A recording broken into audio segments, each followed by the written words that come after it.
in the room who haven't signed in. So if you get a chance, would you please sign in right here at the back, below the exit sign, next to the copy. Thank you, Mr. Chairman.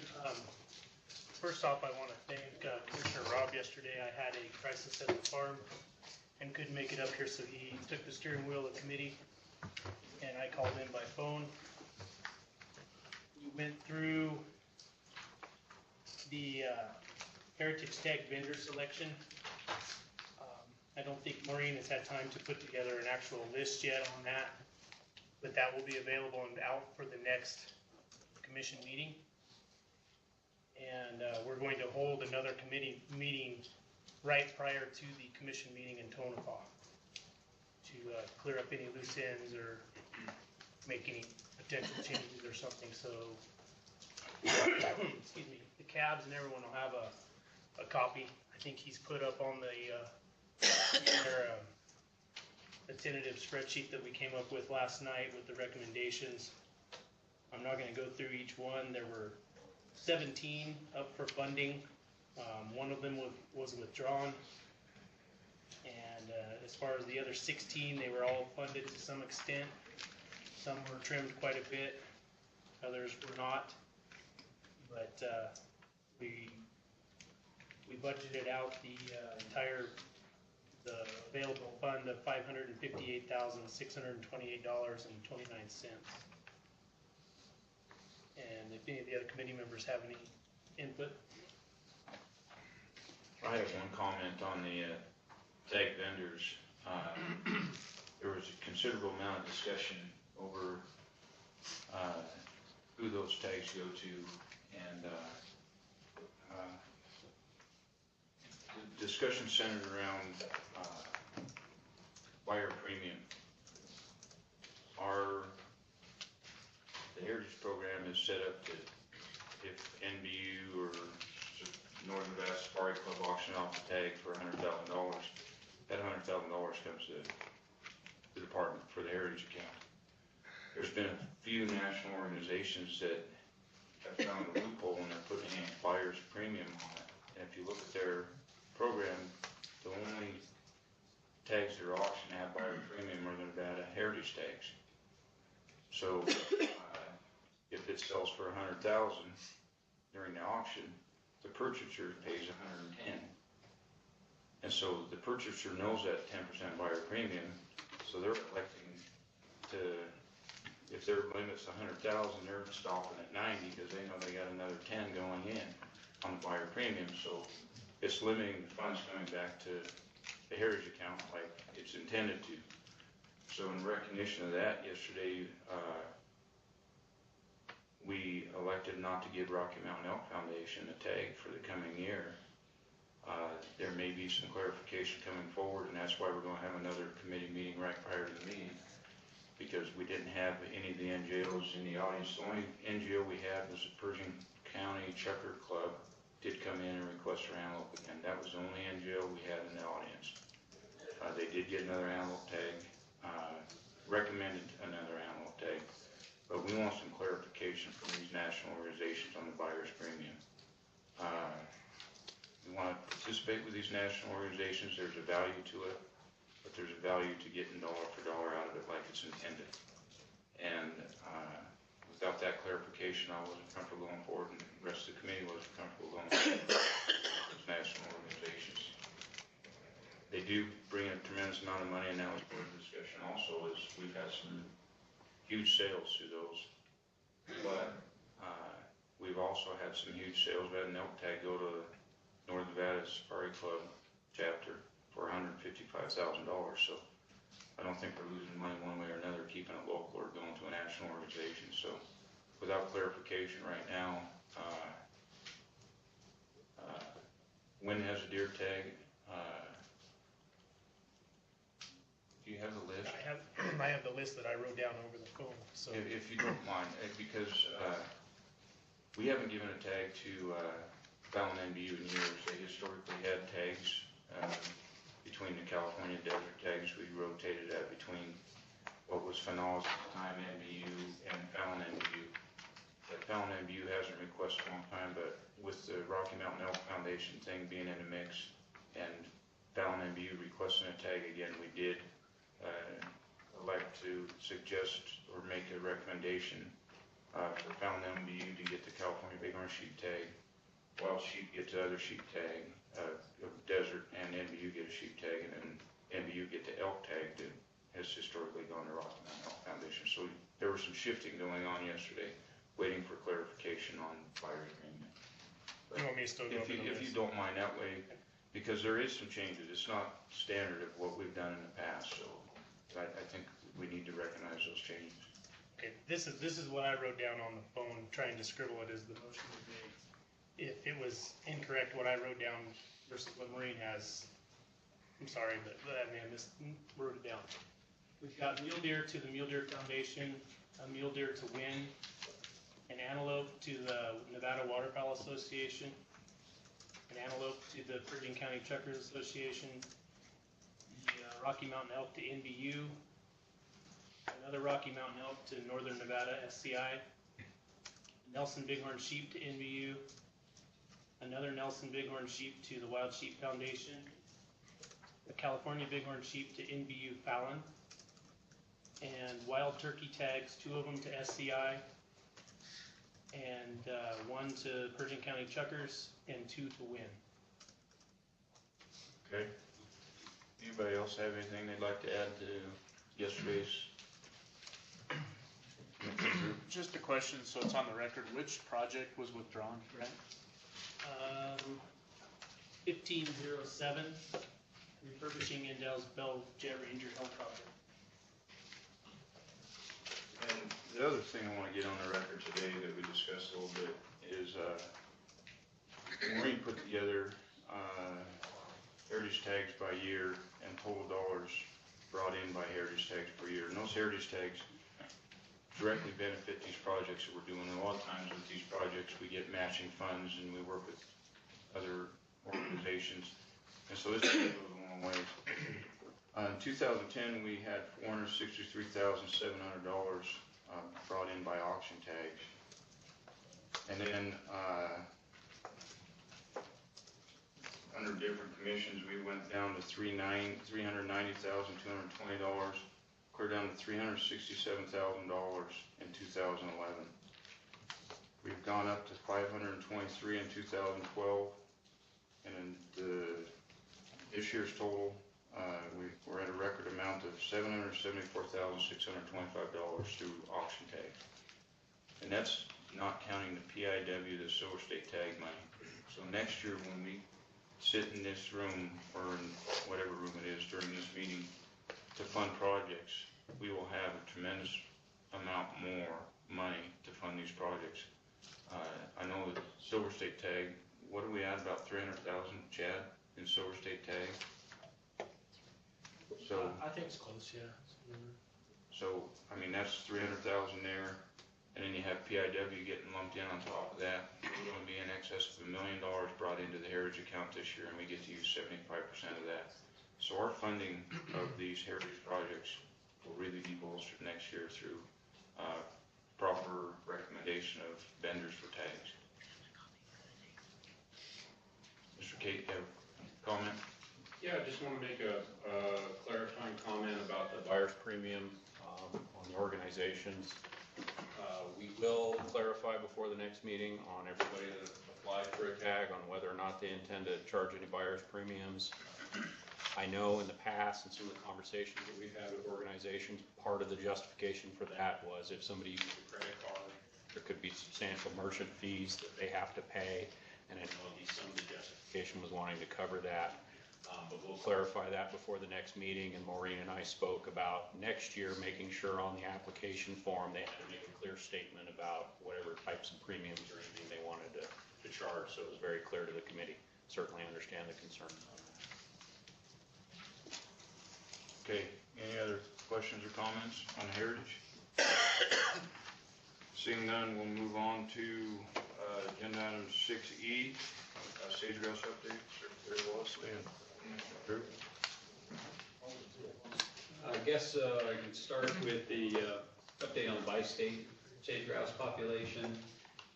Recently, the Fish and Wildlife Service reopened the comment period. It's open until June 8th, opened it for 60 additional days.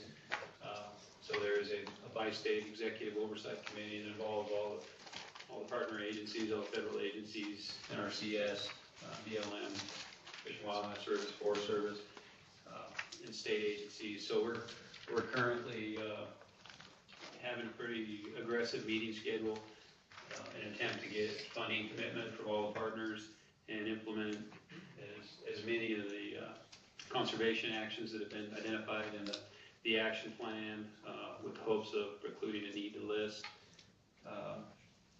So we'll submit that information, and the final listing decision has also been postponed from October of this year to April of next year. So we'll get that information in the service's hands by June 8th. And then we won't know their final listing decision until April of 2015. On the greater sage grouse, it's a little bit different time frame, a little different schedule. They're a little bit behind the bi-state process as far as the dates that the Fish and Wildlife Service has determined. So we have a little bit more time there, but the state continues to work aggressively through the Sagebrush Ecosystem Council. Most of the energy and effort presently is being spent in the development of the state's conservation credit system, which is a fairly complex mitigation banking strategy, for lack of a better word.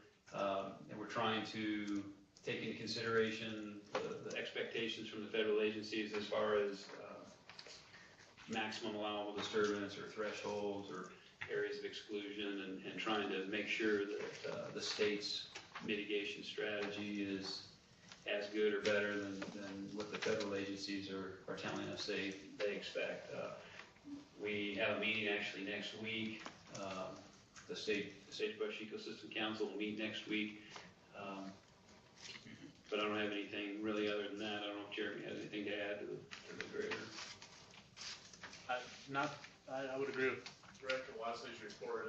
Essentially, at this point, we're probably, from the council standpoint, in a little bit of a lull compared to where we were, just because some of the federal documents are being prepared and won't be out here for a little bit while longer.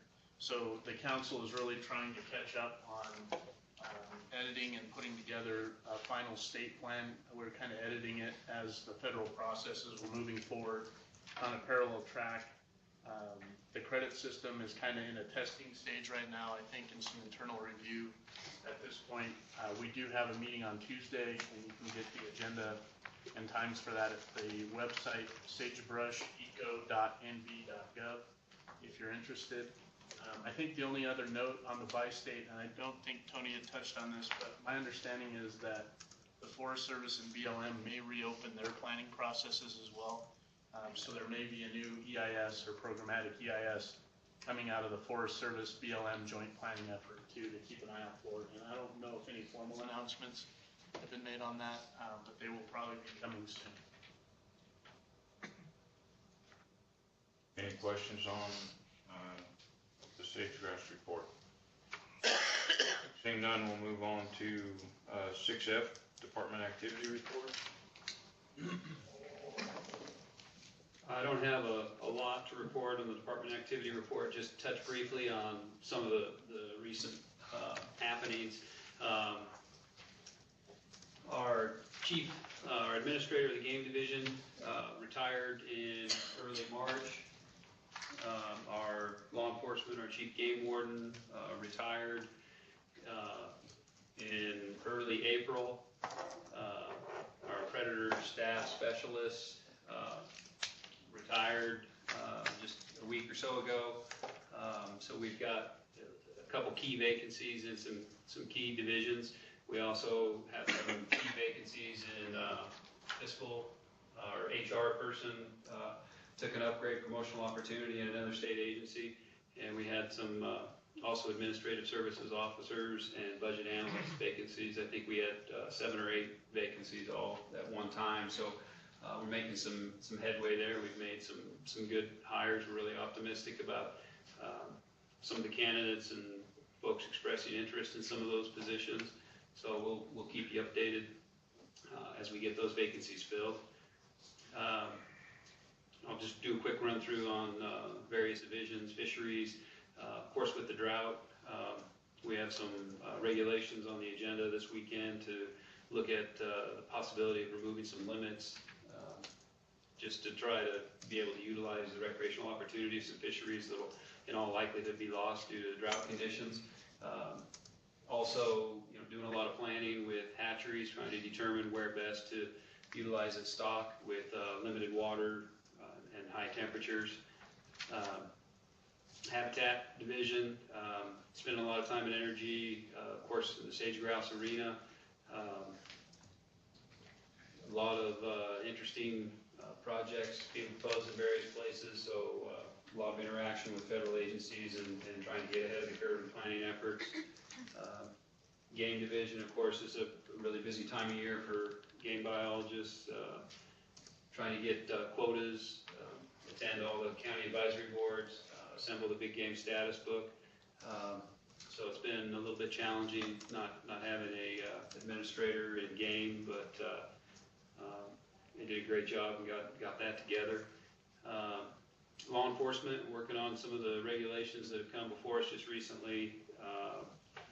We've got a deadline of June 30 in order to have permanent regulations enacted. Anything that goes to the Legislative Council Bureau after the 30th of June will only be a temporary regulation because we're going into a legislative year. So we're trying to meet that deadline so that we don't have to do things twice and we can get things in before June 30. So some of the recent regulations that have been discussed, we're trying to get ahead of the curve on those.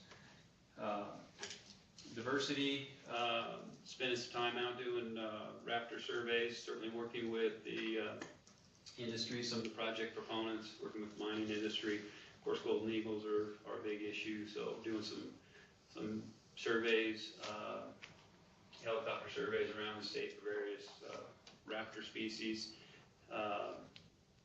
Operations, have a lot of maintenance issues we're trying to catch up on around the state. Also, see, who am I leaving out? Game, fish, habitat, diversity, operations, Con Ed, big time of year for conservation education. Of course, a lot of the publications, Hunt Book, application book, come out of the Conservation Education Division. A lot of visitation to the website, a lot of messaging, trying to get the word out on some of these more controversial items, quotas, U-hunts, those kinds of things. So Con Ed has been very busy as well this time of year. Be more than happy to entertain any questions you guys might have. Any questions at this point? Seeing none, we'll move on to 6G, litigation report. Mr. Ward. May it please the Commission. For the record, Harry Ward, Deputy Attorney General. I apologize for being tardy, but I was at a conference for public audience.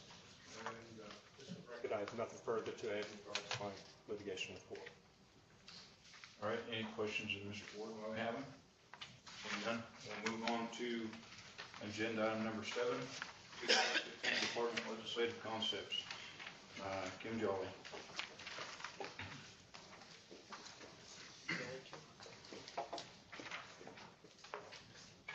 Good afternoon. For the record, Kim Jolly, Management Analyst 3 in the Director's Office.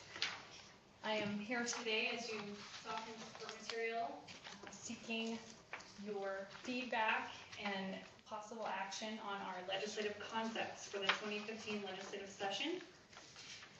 And just to reiterate from our last meeting, the reason that we're asking for your action so early on the concepts is because I have an earlier deadline. All of the agencies have an earlier deadline to support or to submit our bill draft requests or BDRs. So it would behoove us to get your feedback, possibly your support, or at least some words of wisdom on the 3 legislative concepts that you had in your support material. And I, just for the other regional offices. I did include the materials that I handed out at the March meeting in this support material. So that's what that first page is of your support material, just an overview of the process that I go through with the state process and how the commission intersects with that. So I don't know how you would like to move forward on it, if you want me to read through the concepts, or if you want to start with questions, or if you want me to bring up your subject matter experts for each one. Whatever your pleasure. Can you read through them briefly and give us an overview? That way everybody in attendance has an idea what we're doing and then go forward.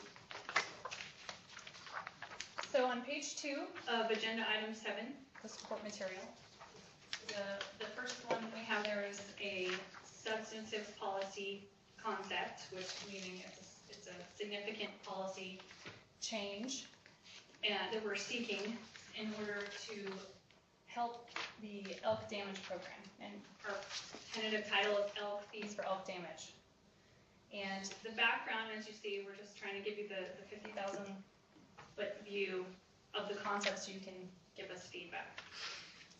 The background, the growth of Nevada's elk herds has provided significant increases in elk hunting opportunities. However, as a consequence of this growth, some areas may on occasion incur damage to private agricultural property. When damage occurs, the Elk Damage Prevention and Mitigation Program provides monetary compensation to private landowners for damages or fencing to exclude elk and prevent damage. The cost to build fences to prevent damage to private property by elk is expensive and has increased in expense in recent years. Additionally, new fence designs substitute metal posts for wood posts and are intended to improve durability and decrease future maintenance costs. It is expected that we'll have several large fencing projects that we will need to construct in the near future to prevent this elk damage and to agricultural property. And I have it listed as problem. This is the terminology that we have to use when we submit. What is the problem that you're facing in the Nevada Revised Statutes limitations? It's not necessarily the same word. See. In that near term, the current revenue source will be unable to adequately fund needed activities related to the elk damage and mitigation program. And currently the fee for processing an elk tag application in NRS is section 4 of 502.250, and that's a typo, 502.250, section 4, is capped at $15, of which $10 goes to processing the application and $5 goes to fund the elk damage and mitigation program. So that's what's in our NRS now. It is tied to an NAC that the commission sets, but in order to expand that, we have to change the authority in NRS. So that is what is listed below there as solution. The statutory solution would be to amend NRS 502.250 section 4 to increase that maximum amount which we be charged for the processing of an application for an elk tag. The proposal is to increase the application fee for an elk tag to $20, of which $10 would be reserved for the elk damage prevention and mitigation program. And the other 10 would continue to go to the processing. So that is just a reading of the concept that we have at this point. It's really, the suggested language isn't going to be much more than what you see there, but we do want to hear some feedback on that. Any questions? Commissioner Lewis?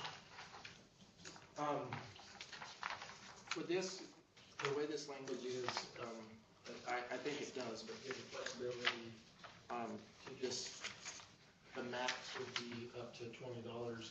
And the reason I'm a little bit concerned about it is like the Silver State tag, when the application process for the Silver State tag, that it is divided out this way. And I'm a little bit nervous about, I understand the regular tags and stuff going up, but I'm a little bit nervous about adding another $5 to the application fee for Silver State because it could have a negative effect on the people participating in that program. And I'm just curious if there would be flexibility, or if the commission chose not to increase it for that part, or if that would be a possibility. I guess just a discussion. I don't know.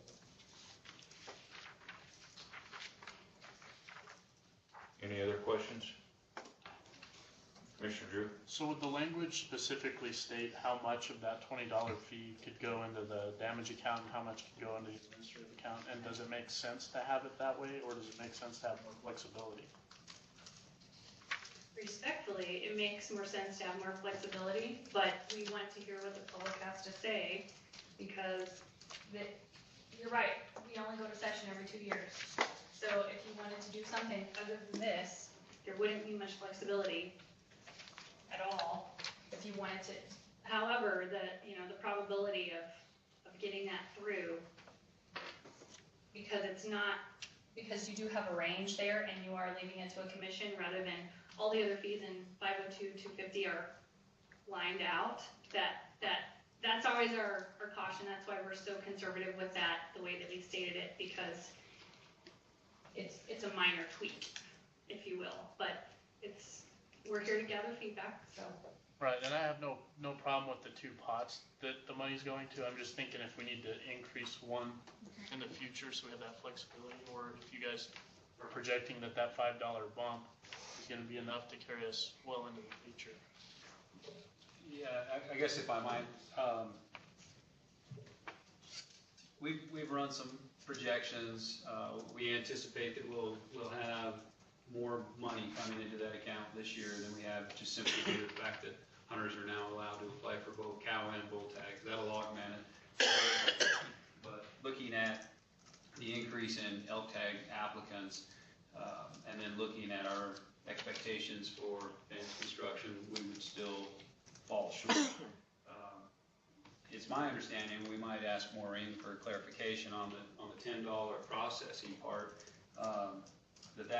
That's not necessarily the department. That's what we're responsible for. For systems consultants, for our contractor to process that. And so the reason why it's broken out that way now, and it specifies how much goes into that damage account, is to separate those. And I don't know that we would have that flexibility to determine how much goes into that account.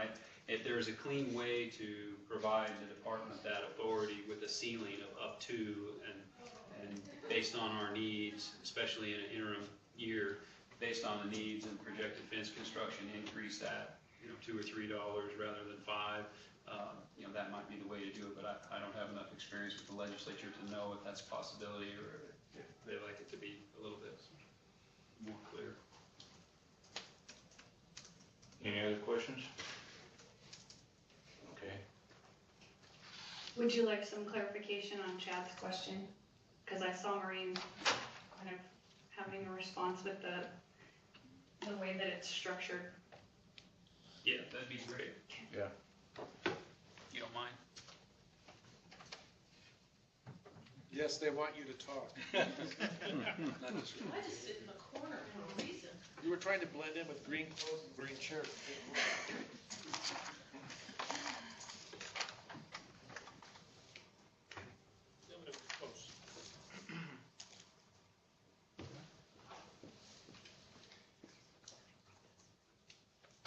Maureen Hellinger for Nevada Department of Wildlife. Commissioner Bliss, I think you were asking for some clarification on the Silver State Tag application fee and as associated to the elk. I think with this process, like Kim's saying, we're looking for feedback. If you only want to adjust the regular application aspect fees that deal with just the regular applications and the regular elk and exclude it, we need to know that to be able to draft the language accordingly, where we'd have to have language in there saying, the elk applications associated with Silver State Tag, wouldn't have that type of a bump, but, we're looking for feedback whether we should include it for all of those special hunts too, because, the way it reads right now, the way it's in the paper that Kim's providing, it's a maximum. So if, you say you set it at 20, we, in the discussion say, we don't really want to hit the 20 mark right off the box, we would have to come back in NAC to identify what actually will be charged to the customer. But right now, we're at the max rate in the application fee, because it's not to exceed $10, and in NAC, we say $10. So we'd have to have your feedback to determine where to go from the statute level down into the NAC. I don't know if that answered your question. Because Silver State is segregated in that 502, 250. So, either we apply that change to that too, or we exclude it from the change in the language you develop. I think is where you want to go. Yeah, personally, I would like to exclude it if the commission so choose to do that. But personally, I would. So Maureen, can I ask you a question on that then, if that's the case? If we have it written, as written up to a maximum amount, where we have the authority to basically raise or lower it as need allows, could we do the exclusion for Silver State within the NAC, or would we need it written specifically in the NRS? I'd have to look at that.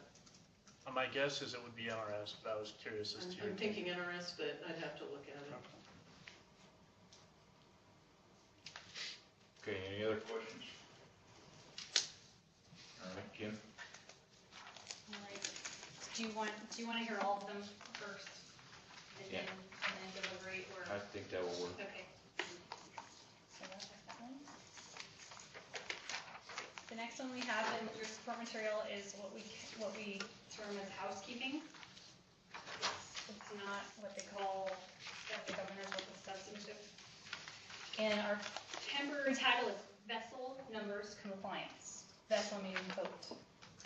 And the background information about this, the Department of Wildlife administers the vessel registration and titling regulations for the state of Nevada in compliance with U.S. Coast Guard rules. Vessels have a hull, much like a VIN, identification number that is individual to each vessel. The USCG, through the authority of Department of Homeland Security, has amended its regulations regarding the verification of HINs. And by January 1, 2017, NDOW must have a method in place to determine whether a vessel has a HIN meeting the requirement for taking action to issue, renew, or update the ownership information for a certificate of registration. If the existing HIN is non-compliant, NDOW must take action to bring the HIN into compliance prior to issuing the certificate of registration and verify annually that the vessel owner has permanently affixed the HIN to the vessel in compliance with the Code of Federal Regulations. At present, the planned methodology to comply with this USCG regulation changes will consist of two components. The first is a physical inspection of the group of non-compliant vessels by NDOW staff. That will be required. And then on an annual basis, the vessel owners will be required to sign an attestation confirming the HIN on record is permanently affixed to the vessel. Now, why do we need a BAR for this? In researching our records in an effort to determine the magnitude of this issue with non-compliant HINs, we estimated approximately 1,000 such vessels out of the total 46,000 were registered in Nevada in 2012 and 2013. NRS 48, as presently written, does not allow NDOW to take the required action to meet the requirements of this new U.S. Coast Guard regulation change. And so our statutory solution would be to amend NRS 488.065 to allow the department to assign an appropriate state-issued hull number if there isn't one, or if the builder's hull number does not meet the United States Coast Guard hull number requirements. Subsequently, we will need to amend some NAC, or Nevada Administrative Code, to meet the federal compliance deadline of January 1, 2017. And so the amended NRS has to be effective no later than July 1. And we do have a little note here that this BBR doesn't have any fiscal impact, but once we get into the NAC changes, there will probably be programming cost to our Nevada Wildlife Data System, and they'll be required for the commission to hear some NAC changes and for us to implement this. So that is the, I guess, concept. This is a little more technical for you, but we would like to hear your feedback or support on the concept. Any questions or comments?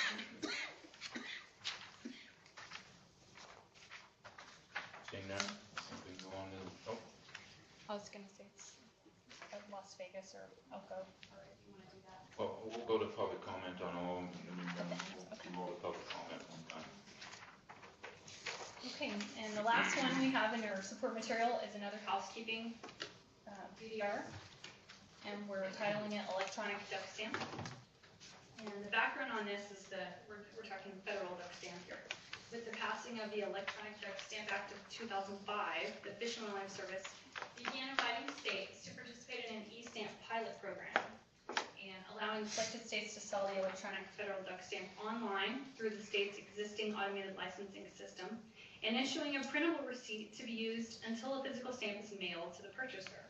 The program was anticipated to enhance the ability of the public to obtain the federal stamp through the use of electronic technology.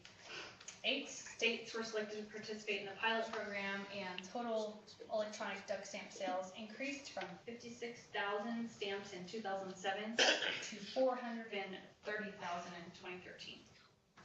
In February 2014, the service invited all the remaining states to submit applications for a selection of up to 15 additional states to participate in the expanded program beginning this year, next year, and 2016.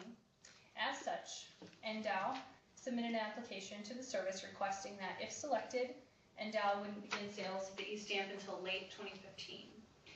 Our application was submitted in anticipation of legislative approval of NRS changes. Just a little background of this, in Nevada, both a federal duck stamp and a state of Nevada duck stamp are required to be in possession of a licensed hunter while hunting waterfowl. And NDOW has an electronic license sales system, so the stamp is generally sold electronically through our various sales sources, customer service counters, statewide license agents. Through this electronic sales process, the state stamp appears as a privilege on the printed license. However, this federal duck stamp, in its physical form, is traditionally and currently sold at the U.S. post offices and at NDOW's customer service centers. Our license agents don't generally sell the physical stamp. If Nevada is selected to participate in this e-stamp program, the NDOW clients will be able to purchase the federal stamp privilege from any of our sales sources, including our license agents. And the federal stamp privilege will appear on the printed license pending mail of the delivery of the physical stamp from the service. And the issue we have with NRS is, although that's in federal law, NRS language must be amended to allow NDOW to participate in the e-stamp program. So that change, the solution would be to amend NRS 503.135 to add an exception before the first sentence, except as otherwise authorized by the United States Fish and Wildlife Service. So that'd be in front of the portion that requires the stamp validated with the signature. And this would then provide an option for the Commission in the near future to add a provision in NAC allowing the e-stamp in anticipation of our selection to participate in this program, and that's as early as 2015. And this is another one, we don't recognize any direct costs fiscally right now, but with NAC changes anticipated, there might be programming costs down the road. There's Any questions? Mr. Chair, I guess my understanding is that we're very limited in the number of these that we can send to the governor's office for these concepts for approval. Is that correct? The department submits BDRs, yes, to the governor's office, and of the, I think, 110 that the executive branch gets to select, typically, yes, we only get 1 or 2. However, what usually happens is even if we don't get our first pick, even if we get none, we still have to ask permission. The agency still has to ask permission to go and seek another sponsor. And so we are usually successful in obtaining that. So, I guess my question would be, Mr. Chairman, in terms of, because you just talked about 2 housekeeping measures, and I recognize the need to get those done, but it seems to me that those bills might be ones that you could get legislators to do. I'm just wondering what we're going to do on the track registration for SB 213. We know we're going to have to make a change, that we know we're going to have to go back to the legislature, and it seems to me that that should be one of the top bills, that we should be looking at, because we, it would be nice to have the commission, or I think it would be nice to have the commission or the department present that bill as opposed to having it brought in by someone else. And it seems to me that that would be one that would be at the top of our legislative list.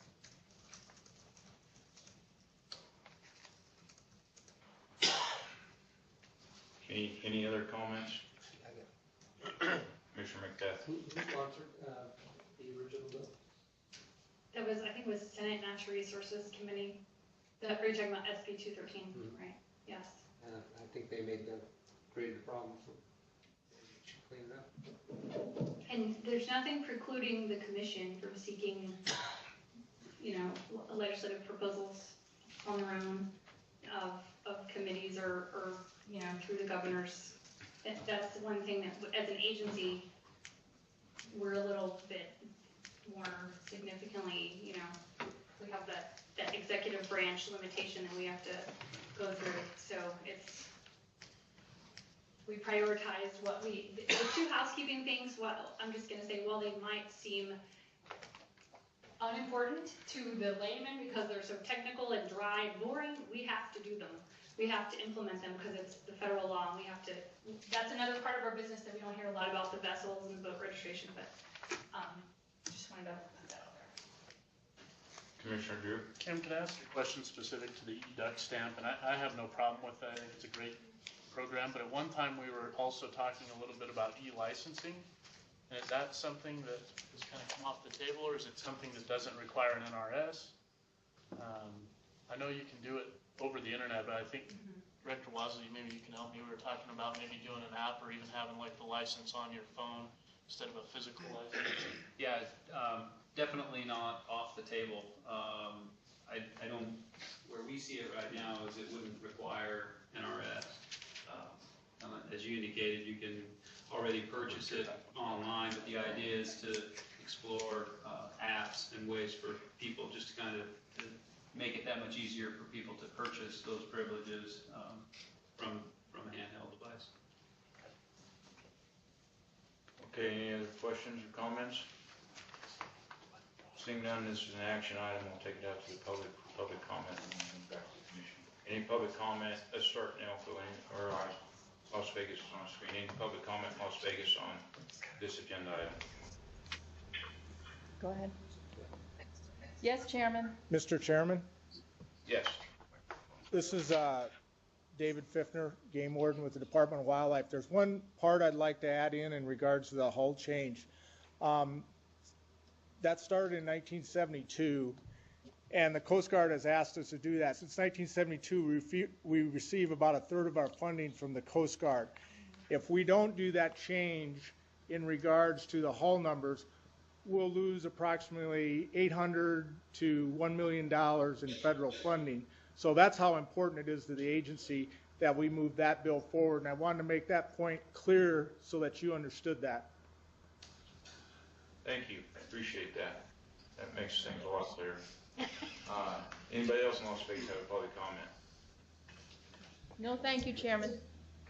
Okay, thank you. Anybody in Elko have public comment on agenda item number 7, legislative concepts? No comments from Elko. Okay, thank you guys. Anybody in the audience have any public comment on agenda item number 7?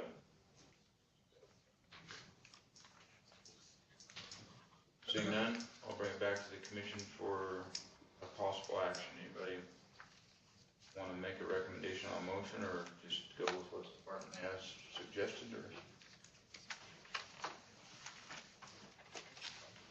Chairman, I'll make a motion that we go as recommended by Ms. Joe. The 3 proposals there, the proposed programs we have. Second. We have a motion by Commissioner Young, second by Commissioner Drew. Any further discussion? Commissioner Bliss?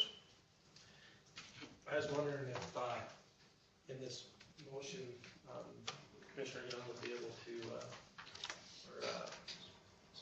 exempt, if you could, the Silver State tag portion of this. I think it could have a negative effect on participation of that program. I'd like to know what the fiscal impact would be to that first before I would, acquiesce to that, because, well, I understand $5 is $5. I think $4 Commissioner Drew? I guess, maybe just to clarify, the way this is written, it's a maximum, so ultimately the commission's gonna decide where to set that going forward in NAC. Am I reading that right for our discussion, Kim? So I'm comfortable, I guess. I understand where Commissioner Bliss is coming from, but I think it might complicate an otherwise pretty simple PDR. And if we have the ability to adjust that through the commission as setting it as a maximum, I think that's probably more appropriate and just keep it consistent across all the tags. I understand your concern. I don't know if I'm willing to muddy the water on moving the BDR forward on that. Commissioner Macbeth? So to clarify, Commissioner Drew, what you're saying is that through NAC, we do not have to tack on the additional $5 to the silver state tag, or we can pick and choose where that fee goes. Yeah, my understanding, by setting it as a maximum, is that this commission would decide when and by how much we could increase or decrease that fee. And so if we increased it $1, it'd be $1 to all ELK applications. If we did nothing, it would be nothing for all ELK applications. They'd all be lumped together, but the commission would ultimately be setting that fee. Okay, but could you set regular elk tags at the full amount and silver tape tags at the total amount? And that was a question I had for Maureen, and my guess would be no, but I could be wrong on that. And if I'm wrong on that, all the better. But my assumption in supporting the motion is no, unless Kim or Maureen think otherwise. We agree. And we have the NAC listed out if you want to jot them down. NAC 502.331, NAC 502.427 through 429, and then NAC 502.4291 through 4298 are the three NAC chapters basically that implement what you decide policy-wise to do if this statute should change. So that's something we can ask maybe when we're drafting. Maybe we can ask the legal counsel or our dad what they think if there would be enough statutory leniency for us to do that kind of a thing in NAC. So we're both agreeing. Maureen's shaking her head right now, but I'm noting this down because we definitely don't want to get down to Carson City and have it held up for one little line item type thing.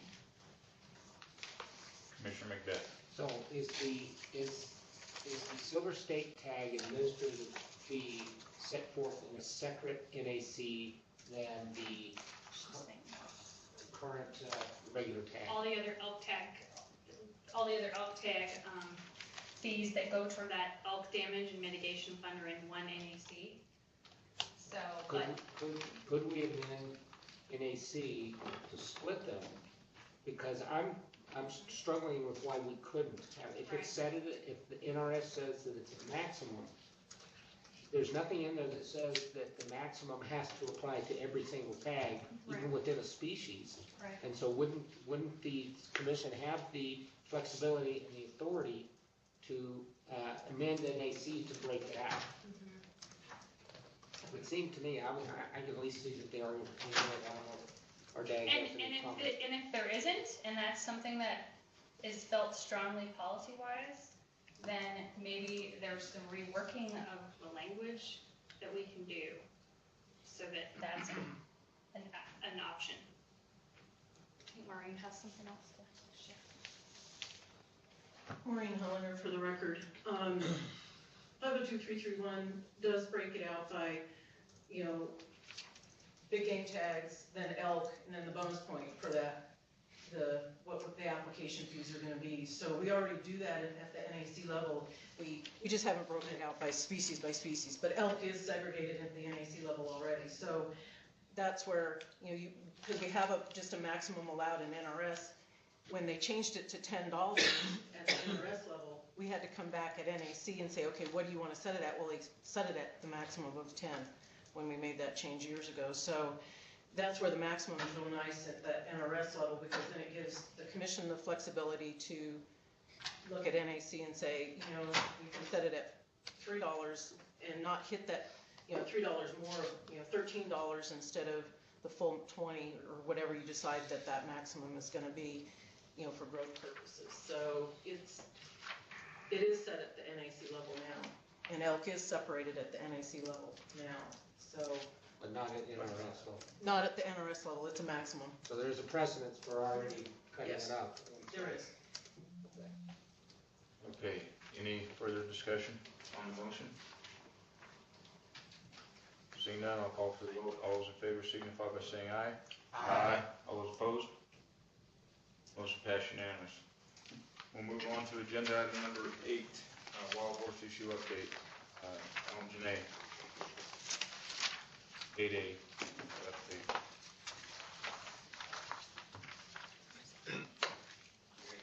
Thank you. For the record, Alan Janae, Habitat Division Chief.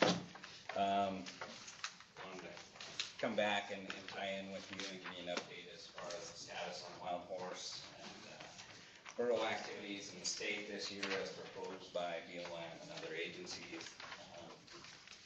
Unfortunately, there's not much to report.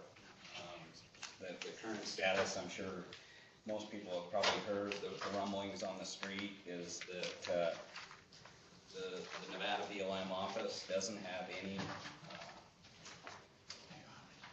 large gathers planned for this year. Anything that they're going to do this year will be small gathers, and it will be only under the following circumstances, which is going to be trying to comply with court orders, human health, safety risks, and then impacts to private lands. So what they're up against is, if you look across the national status of the horses, current populations estimates nationwide are 37,800, with an appropriate management level for national, for the nation, 26,600. If you look at Nevada, population estimates are in between 24,000 and 26,000, with appropriate management levels at 12,668. Currently, 84.3% of Nevada's herd management areas are above AML, and 70 of 83 of the HMAs are very close to double the AML. So it's a rather dire place that we're at, facing drought conditions, levels way above the AML. But the problem is that the holding facilities that BLM has are very limited. At this time, in their short-term holding, they have 15,580 animals, and they only have capacity for 18,560. In their long-term holding, they have 33,573 animals, and they have capacity for 34,349. So, as you can hear, is that they don't have anywhere to put these animals. So that's part of the kickback on not moving forward on gathers this year. Given that, going across the state, looking at the districts that are trying to push forward, given those three concerns of court orders, human health and safety, and impacts to private lands, BLM is looking at the Hickerson HMA. They're looking at trying to remove some burrows that are coming into the private alfalfa fields. So they're going to try to team up with the Humane Society to try to remove those in small numbers and take them off. Other activities in the Ely BLM, there's an area north of Pioche where there have been numerous accidents, and they're going to try to address that in some other small scale type of fashion. The Elko BLM district at this time has no proposed gathers, so no activity in that district. The Battle Mountain BLM district, in the Fish Creek HMA, they are looking at trying to remove horses in that area, and it's due to a lack of water, due to emergency to the animals, so they are looking at possibly doing something there. HMA in Nye County.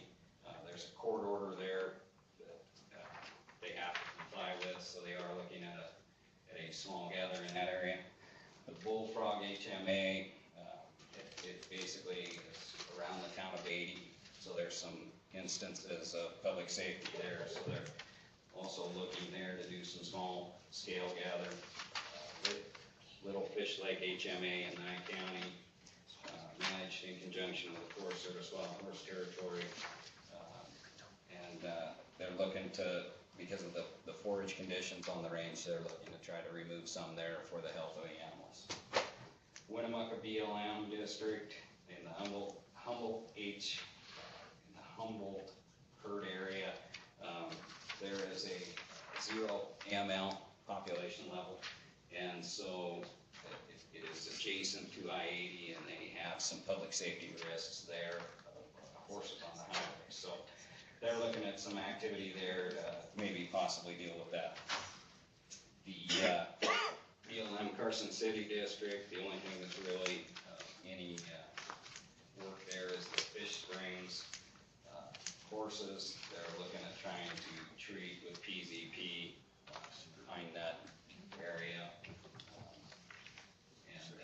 Of all the BLM districts that we've been looking at, none of them have any ideas at this time to haul water for horses. But again, that may be something that changes throughout the summer. BLM Surprise Field Office, nothing that's really raising for these 3 concern levels. Same with BLM Eagle Lake Field Office. The Forest Service at this time has nothing to report. The only activity that we really see any wild horse gathers going on this year is on the Sheldon Antelope Refuge. They are planning a burrow gather in July, anticipating to take or gather approximately 70 burrows. And then again in August through September, they are looking at trying to gather 430 horses. Sheldon does not expect to get 100% of these horses, but they are looking to try to greatly reduce those numbers up there. Also, as of 2013, they had 415 horses and 60 burrows that were removed. To date, right now, amazingly, they've adopted out 75% of those animals. So they have had pretty good luck at getting them out and adopted. So, but that's kind of the status of wild horse and burro gathers in the state this year. Like I say, it's not the gathers, the large gathers, but they are going to try to target those 3 concern areas and try to do what they can, given their limitations in holding facilities. Any questions? Any comments by the commission? Okay, let's move on to agenda item 8B. This is an action item, so we will have public comment on 8B. We've had multiple people approach me about supporting NACO's lawsuit with BLM going forward. I'm getting a letter of support from the commission supporting that activity. With the report we just heard, we have drought conditions, we have pending sage grouse issues, we have White Meadows and Springs being beat up because of the overnumbers of wild horses in multiple areas, and our wildlife are suffering because of that. So maybe we don't support all of NACO's stances, but maybe we could get some help with Mr. Janae on how, like the Sagebrush Ecosystem Council put together a letter of support with NACO's stance, and Commissioner Drew was also part of that. Maybe we could come up with something to support NACO in terms of how we manage wildlife and the ranges in the state of Nevada. So, Mr. Janae? Yeah, for the record, Alan Janae, Jeremy would probably definitely have a better feel on what was done down at the SEC. I do have a copy, and there is the letter. I do have a copy of the letter. There's a little bit of a summary of the NACO lawsuit in the support material. But as far as how it was handled, I think the SEC's tact was right on. And he can probably give us a better update on how they handled it and what's contained within that. I can do that. Basically, what the Sagebrush Ecosystem Council had worked on several meetings ago is more or less adopting a component of the state's sage-grouse conservation management plan to specifically address some of the challenges we have with wild horses. And I guess the biggest challenge we have is that the state really doesn't manage wild horses. It's the federal land management agencies, the Forest Service and BLM, that fall under the Wild Horse and Burro Act. Mr. Janae mentioned the Sheldon. The Sheldon's actually a little bit unique in that the U.S. Fish and Wildlife Service doesn't necessarily have to follow the Wild Horse and Burro Act, so that's a little bit different animal. So what the SEC did is we adopted a component of the state plan specific to wild horses. The lawsuit concept was brought to us by NACO requesting a letter of support or some level of support for their efforts. The board as a whole was not completely comfortable just blanketly supporting the entire lawsuit. So what we did as a council is we drafted a letter of support that basically said we support those components of the lawsuit that meet what we've outlined in our plan specific to wild horses. And the commission has something very similar, I think, in that we do have an adopted policy specific to wild horse and burro management. And if that's a tack that we want to take, which in my recommendation or in my mind would be the appropriate thing to do, I think that could very easily be done with a very short cover letter and then attach basically our policy. And I can't remember the number, I want to say 67 off the top of my head. But essentially our policy states something along the lines very basically of federal agencies, please follow the Wild Horse and Burro Act and many of the provisions that are spelled out in NACO's support material that they provided on page 2 fall under that category. So that's kind of what the SEC did. I guess that would be maybe my recommendation for this body, but that's without hearing any discussion or concepts from the cabs or public on it. Any questions of Alan or Commissioner Drew? And then if not, we'll take it out public comment and bring it back to the commission for some action. Any public comment on this? Mr. Turnipseed?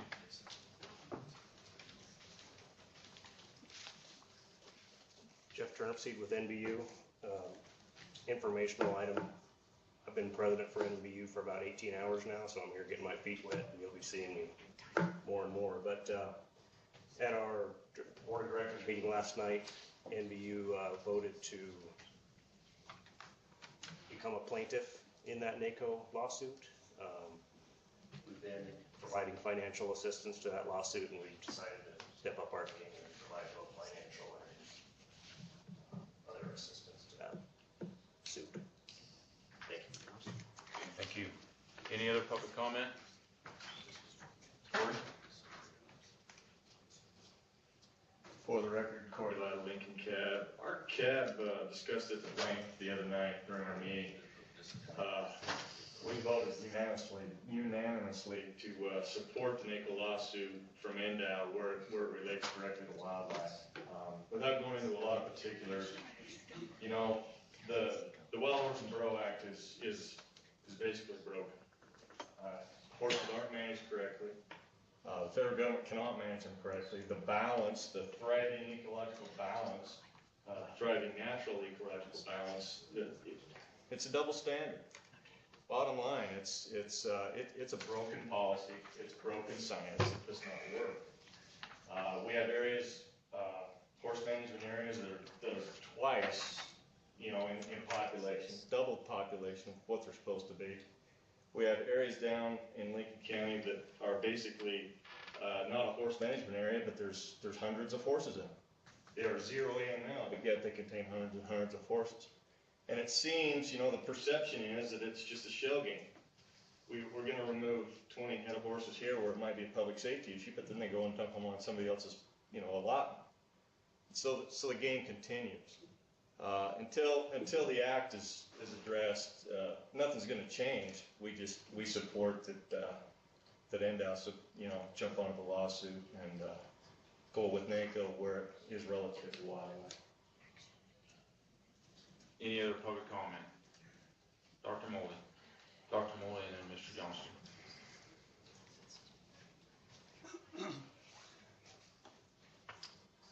Mr. Chairman, Don Pellegrino, I think this is just overblown. It's another effort by basically the livestock industry to demonize horses. You know, while there may be 25, 30,000 horses around here, there are 300,000 cows on public land in the state, and another 70 or 80,000 sheep that use the land for part of the year. As to wildlife damage, it seems like that's a hard argument to make in the sense that we have, by your own records and your own proud admission, record high numbers of big game animals in this state. Mule deer are steady at about 110,000 where they've been for a decade. Looks like where they should be. But we have the biggest elk population in the state's history, biggest bighorn population in the state's history, biggest pronghorn population in the state's history. I'm not sure where all this damage is that you talk about. I think that, again, it's simply blowing smoke, that there's nothing to it, and I don't see the point in supporting such a frivolous action. Mr. Johnston. For the record, Brad Johnston, Lyon County Cab. We too discussed this item at our cab meeting. We voted unanimously that in support of the commission and the department supporting the NACO lawsuit, effectively asking, or to the extent that lawsuit is seeking enforcement of the Wild Horse and Burro Act, which requires the federal government to remove excess horses that are above the appropriate management level. So I'd like to see that. From a personal standpoint, though, I guess my question is what does the commission hope to achieve from a letter of support in a lawsuit? It really is not enough. When you're in a lawsuit, the lawsuit's pending, and you support one side or the other, there really needs to be consideration as to whether or not the commission asks the department or the state, or can the commission do it itself to either intervene in the case as a party to present its side of the story, or file an amicus brief as a friend of the court on these issues. So I don't know if a letter of support really goes far enough as this should occur. I'm familiar with this law because I've briefed the issue on behalf of the Coalition for Nevada's Wildlife and the Calico Roundup that got challenged in federal court in Washington, D.C. And Mr. Lytle said it. The law is clear on the books. It tells the BLM what it's supposed to do. It tells them once the numbers exceed the management level, they're supposed to be removed. And the BLM says, well, we have no place to put them.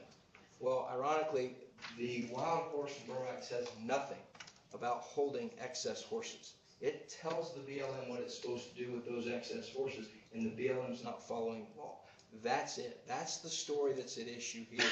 And so to the extent we can support the lawsuit or go further, I would ask the commission to go further to see what avenues are available to file in front of the court briefs or to actually intervene in the case to simply get the law enforced as it's written by Congress. Thank you.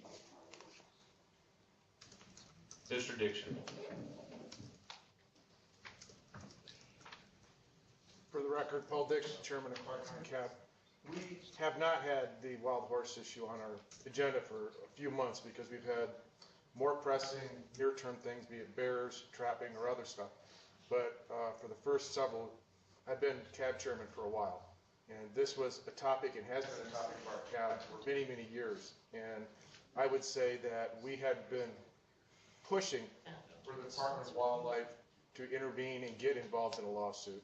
And I believe that we should support, the commission should support, I don't have direct cab input right now, so on a personal level, but I think I represent the cab discussions that I've had, and we've given you input on, is that we should get involved in this, and I couldn't agree more with Mr. Johnston, is that we should be going further than that and have a plan where we basically get actively engaged, because as Dr. Moldy said, prove to me that you have damage and you have all these other things going on.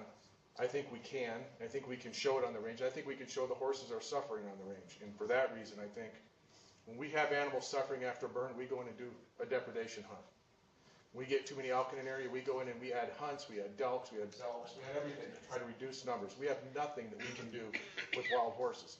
And for that reason, we have no say in that management, and we have no say in the welfare of that species, which we should. Thank you. Thank you. Any other public comment?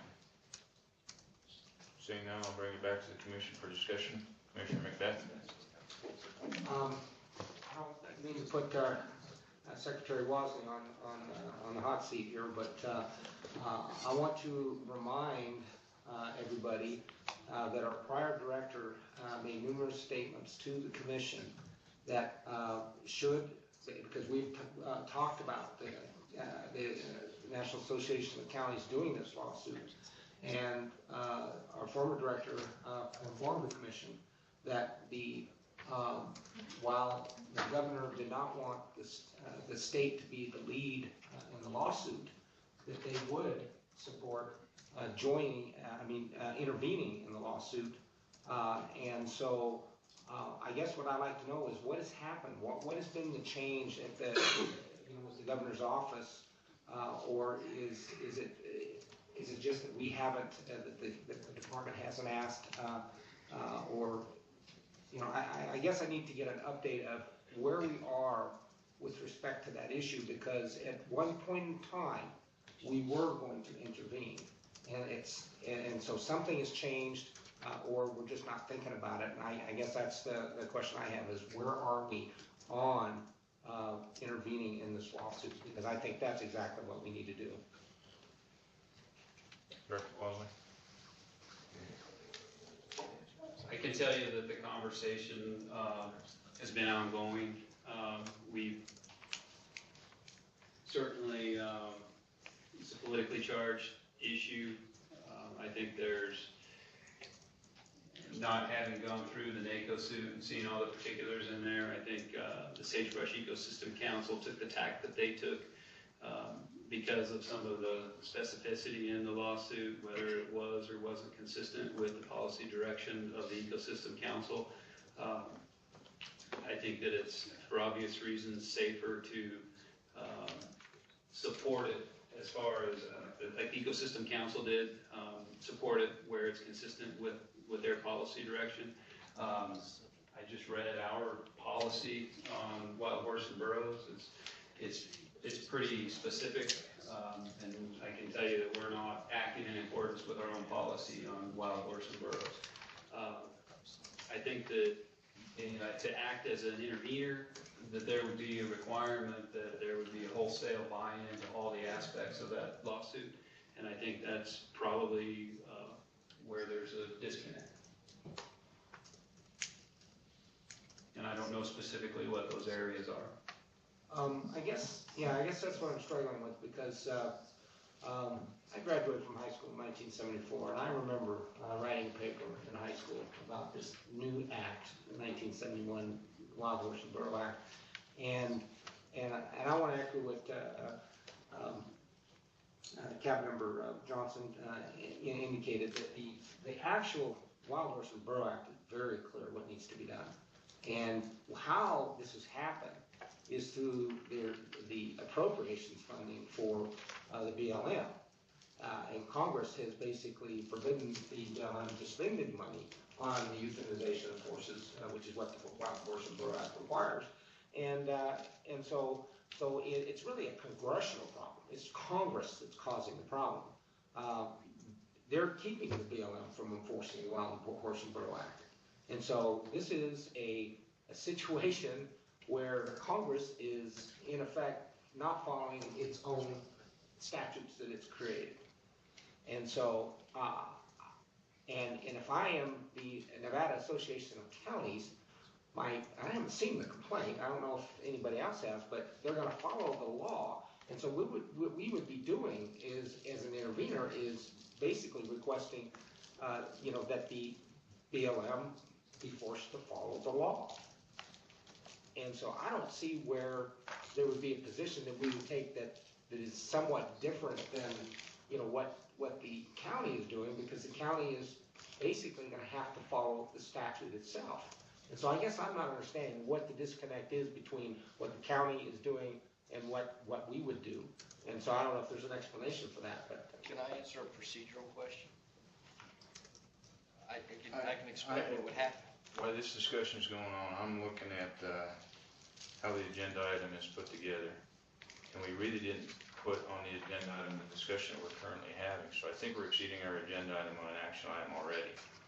So I'm gonna say no to your request, just to make sure we don't have any problems. And I think we're gonna reel this in, we're gonna get going on a discussion of a support letter, because that's how the agenda is. And then if we have to have a further discussion, we will have to re-agendize this to get into the discussion that we have started at this point. So we're gonna cease the discussion we're having and go on to whether we're gonna put together a support letter and how we're gonna do that. Commissioner Young. Mr. Chairman, I make a motion to withdraw or any consideration of a support letter because I believe we need to do far more and re-agendize this or whatever we have to do to have a real discussion about what we should be doing, which is either co-join the lawsuit or following our own against the Bureau of Land Management. I'll second that. We have a motion and a second. Commissioner Drew. I guess my discussion would be, I don't know what it hurts to draft a letter of support at this point, and then I think for me going forward, I'm gonna need to determine what our options are as an intervener, because I'm not sure how that works between the department and the commission. It's two different bodies, so. We would be acting independent as a commission, and the department would have nothing to do with this. It would be the commission. That's my motion, is the commission. Right. And I guess my only statement is, why not write a letter of support in the interim? But that's why I won't support the motion on the table. Any, Commissioner McNinch. Thank you, Mr. Chairman. So with that, Dag Ward, if I could ask a couple of clarifying questions. The terminology that's being thrown out, intervener, amicus brief, for those of us who aren't attorneys or have a lot of experience with it, help me understand what those mean, because it might weigh into where I'm at in terms of this, the motion. May it please Commission, Mr. Chairman, Harry Ward, Deputy Attorney General. First off, as I told you before, I just got back from a 3-day conference with, more specifically for public lawyers. And one of the topics was a conflict of interest where a public lawyer represents a commission and then also the entity. So keep that in mind. So if there is a conflict between the department and the commission, you guys, the commission, may also need to have separate counsel representing you. And then another thing that I must mention when I do approach the podium, this is basically for the audience, I'm here to, I guess, give analysis. I'm not here for an AG's opinion, which is a formal written opinion.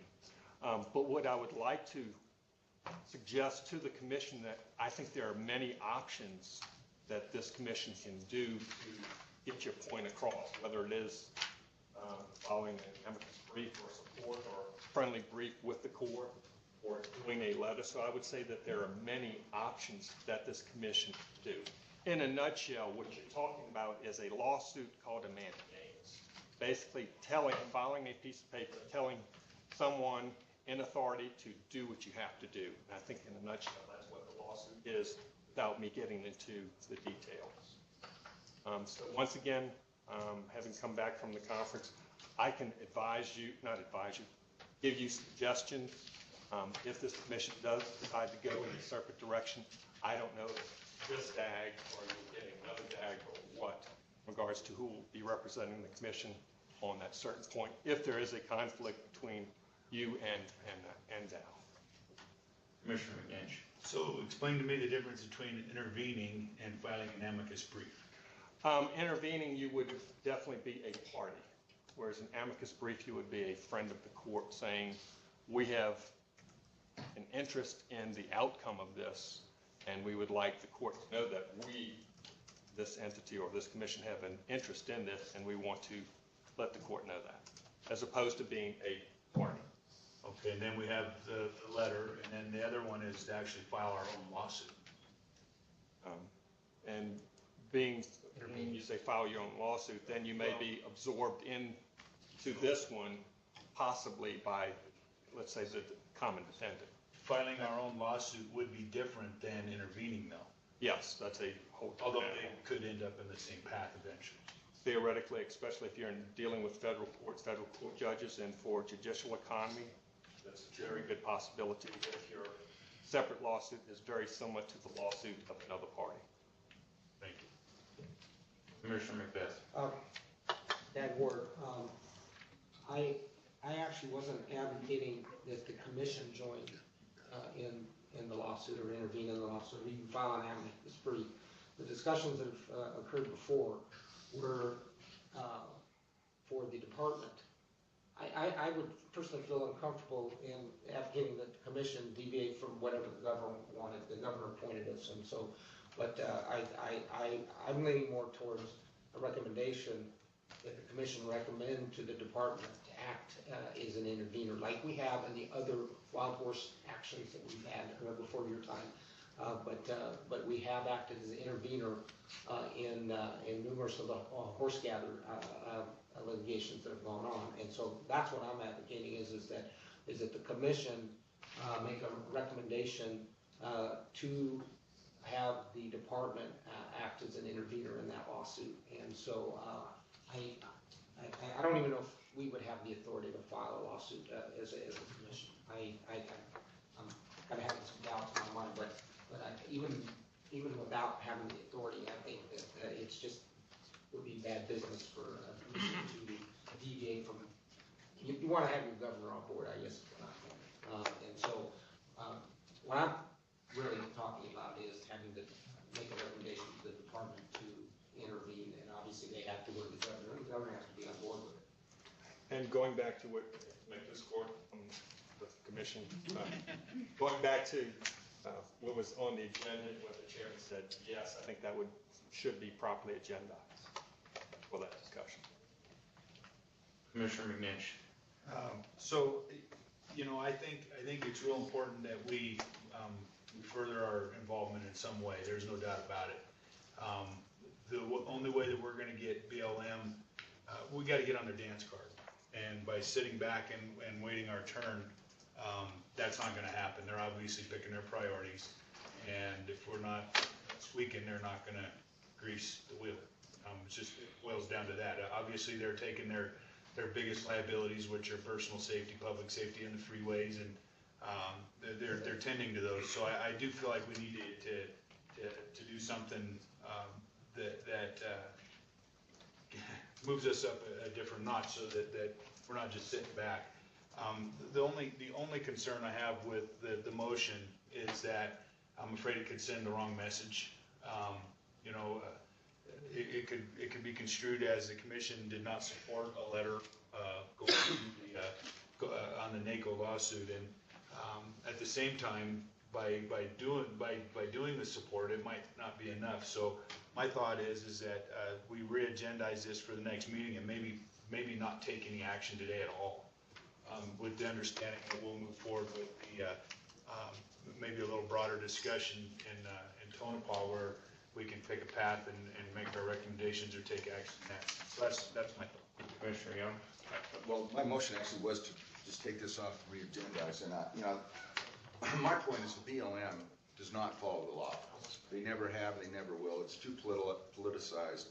I won't go into the specifics, but in my county, everybody's heard about this Clive and Bundy case. I was involved with it when I was Clark County Sheriff. Same issue. The BLM for 21 years let this thing percolate. This man did not pay the grazing fees that I'm sure Pete and other ranchers around the state have to pay. And they made a complete boondoggle and ended up spending $1 million, I know, for an outside contractor, but multiple $1 million to the Metropolitan Police Department that hasn't been identified yet, but will, to the taxpayers of Clark County, because they screwed it up so bad. And here again, the BLM does their own thing depending on political wins. A letter doesn't do anything with these folks. We have to do something, or the governor would have to do something more specific, is my point. And if he doesn't agree to do that, I certainly respect his opinion, but we need to either be a party to the lawsuit, file our own lawsuit, or do something far beyond the letter, because they could care less about letters. It's where the political winds blow back there, or whoever's blowing through somebody's ear, because they do not follow the law, and they never have. Particularly with the Wild Horse and Burro Act, as Commissioner McGuff pointed out, the law is very clear on what's supposed to happen. Commissioner Macbeth. This board is a public policy board, you know, sometimes we have to basically make the statement. We have to make the statement of what it is that we believe that our state should be doing on public policy issues. This is a huge public policy issue for wildlife. And we need to make a statement. And I just don't think writing letters is gonna cut it. We're past the letter writing stage, and it's now time to act. And we should make the recommendation to the governor that that's what we do. And that we have an opportunity here, the lawsuit is filed, we need to get on with this. And so I'm supporting Commissioner Young's motion, and I think that actually doing the letter at this point in time shows that we're just not ready to maybe step up to the plate and make the appropriate public policy decision. And I think that I'd like to see it come back in June, and I'd love to vote on it as one of the last things I vote on this commission. And where I'm at, I understand where Commissioner Young and Commissioner McBeth are, but I'm not gonna support the motion because I think a letter shows that we got a horse in the race. We're just trying to figure out who the jockey is, and we need to re-agendize the particular item so we can figure out how we're gonna ride the horse down the road. So I think that we do need to get a letter going forward to say, hey, we're prepared to step up, start taking action. We just gotta figure out what that actually is gonna be going forward. So I'm not gonna support, I support your guys' ideas and your thought process. I just can't support the motion because I think doing nothing today could possibly send the wrong message. I think we need to start. And then, like I said, we got a horse in the race then, and we just gotta figure out how we're gonna ride it. We can re-agendize this and figure that out in the future. Commissioner Wallace. Thank you, Mr. Chairman. Can I have a recap of what the motion was to begin with? We've talked about 100 things since then. My motion essentially was to take this item off the agenda so that, because as Chairman Roberts stated, we were exceeding what this agenda item in fact allowed us to do. So it was simply discuss writing a letter of support for the NACO lawsuit. My position was to further the discussion into doing something more, whether it be Mr. Johnston's idea or filing our own lawsuit or intervening in a more significant way than a letter of support that I don't believe personally does much for our NDOW or our commission, and allows us to discuss other options beyond a letter of support, which would be for probably the next meeting, the June meeting, which unfortunately is Mike and Jack's last meeting, and a meeting I will not be able to attend. But I do think we need to do more than this letter. Commissioner Wallace. First of all, I agree with what you're saying there, but I do also at the same time feel like a letter kind of gets our foot in the door and gives us a direction to go, because thinking back into some of these times we've had points which we should have written a letter, yet the door had closed and we didn't get an opportunity to have a voice in it at all. And to me, if we could get a letter and put this on, re-agendize this for the Tonopah meeting, that makes sense to me, because I do believe we need to have further discussion on it, because right now this has kind of come side door off of what the agenda item was, and I'd prefer to be able to discuss it in depth and be able to get some more opinions from, I mean, even if the department talks to the governor or something on that line, so we have kind of an idea, because I mean, if he doesn't support us, where are we? Does anybody know where the lawsuit's at in the process? The DAG or Brad, do you know where the lawsuit's at? How much time we have?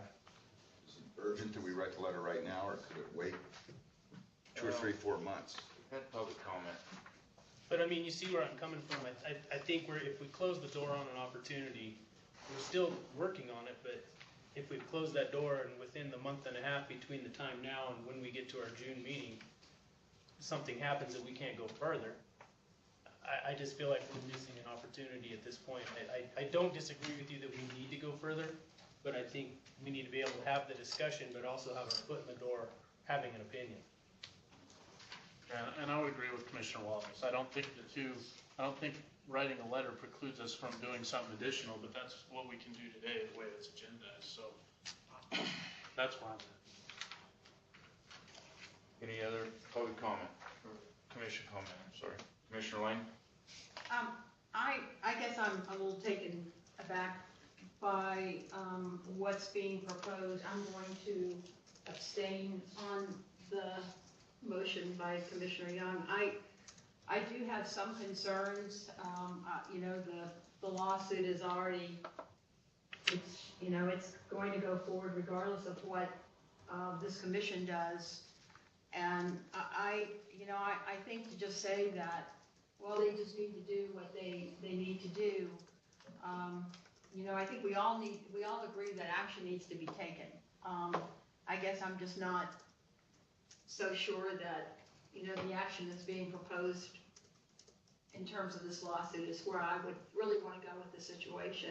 I think there are other issues out there as well in terms of damage to the rangeland that we have. I'm not convinced it's all being done by feral horses, so I'm going to abstain for this motion.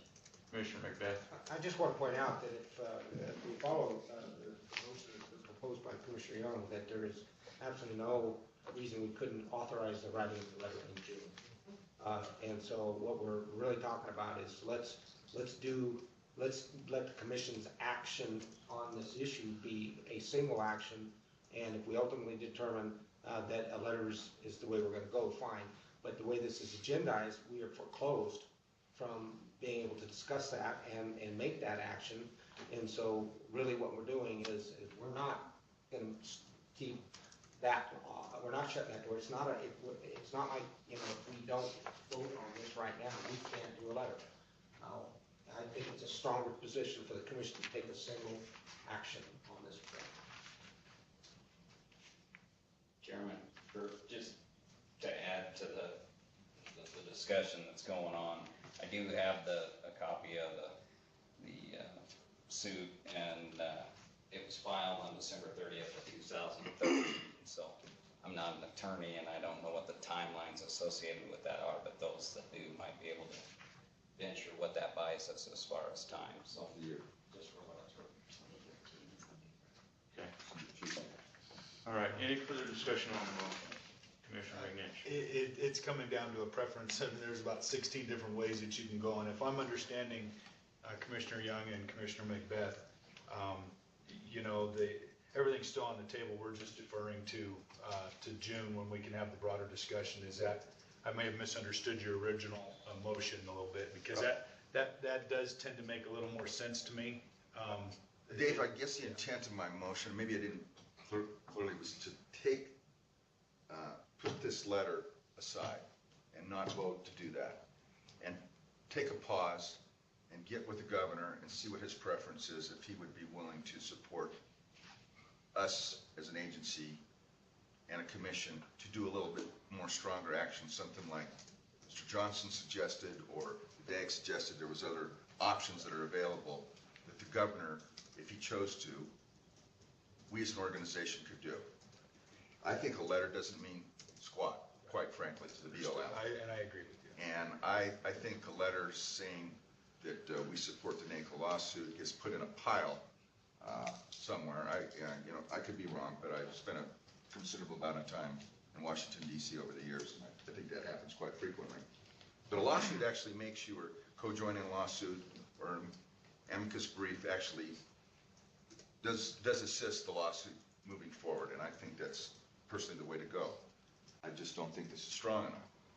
And I'm concerned that if we write a letter, that's the end of what we as an agency are going to do, and I think it's a very important issue to the state. So that's my intent. And I understand what Commissioner Young and Commissioner Macbeth are stating, but I'm not going to support the motion, and again, I'll state it why. I think we need to show that we're in the race. And you guys have my commitment that I've listened to all this discussion, and I'm going to go to talk to the governor's office, talk to staff, talk to Mr. Johnson, because he seems like he has a different understanding of this than I do. I'm going to do my homework, but with the letter in hand saying this is what we want and this is what we think, but we want to take it a step further. and explore those steps so I can get an agenda item right for the June meeting in Tonopah. I think that's our best course of action, is to have a letter in hand saying this is what the commission thinks. Now, how do we put on the road what we're thinking? And it's going to take some research, and it's going to take some talks with the governor's office and different people to figure out what we can do, how we can do it, and how the agenda needs to read so we can properly do it.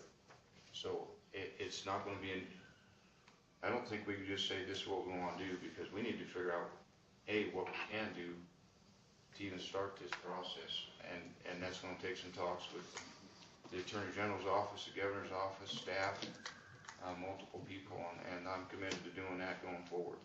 So I'm going to stick with my stance if I want to get a letter out of here today. Any other discussion? Seeing none, I'm going to call for the vote. All those in favor of the motion signify by saying aye. Aye. All those opposed? Aye.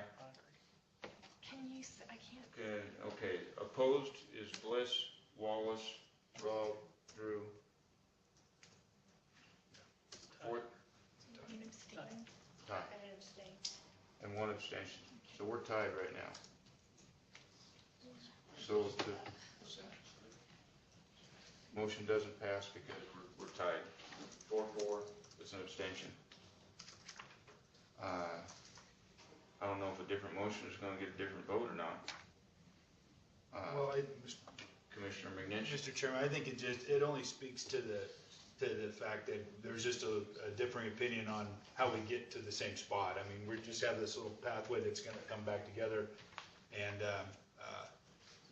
I'm not drafting a letter. I don't think I have to agree. It's not where we want to be, and I think we all agree with that. But we have the added concept of getting our foot in the door. I don't know what message it sends, other than we have interest. I think by virtue of talking about it in here today and the comments that we put on the record, it's pretty clear that we're going to consider something stronger than a letter. And this is why my suggestion was is maybe we don't take any action at all. We just move forward and get this agendized for June. I don't see us doing a letter in June at all.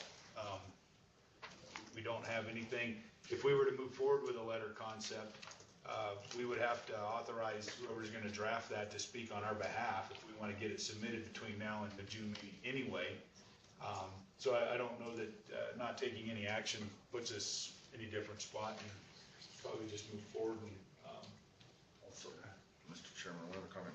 I think we need to, if we were to do a letter, I think I personally have to go through this portion. We can only do a letter to support those portions of the lawsuit that are consistent with Commission Policy 6 and 7.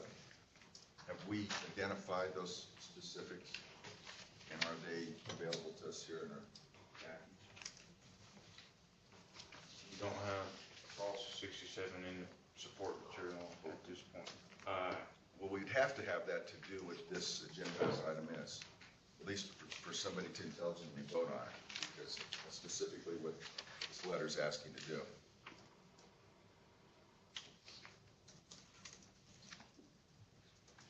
Okay, so that failed motion. I don't see any further motion coming forward that's going to change that. So we've heard the discussion, and you have my commitment to go forward and figure out how to draft an agenda item to try to get to where the general discussion was leading. I personally feel very comfortable. I'm fine with that. Okay, so we're going to close agenda item number 8. We're going to move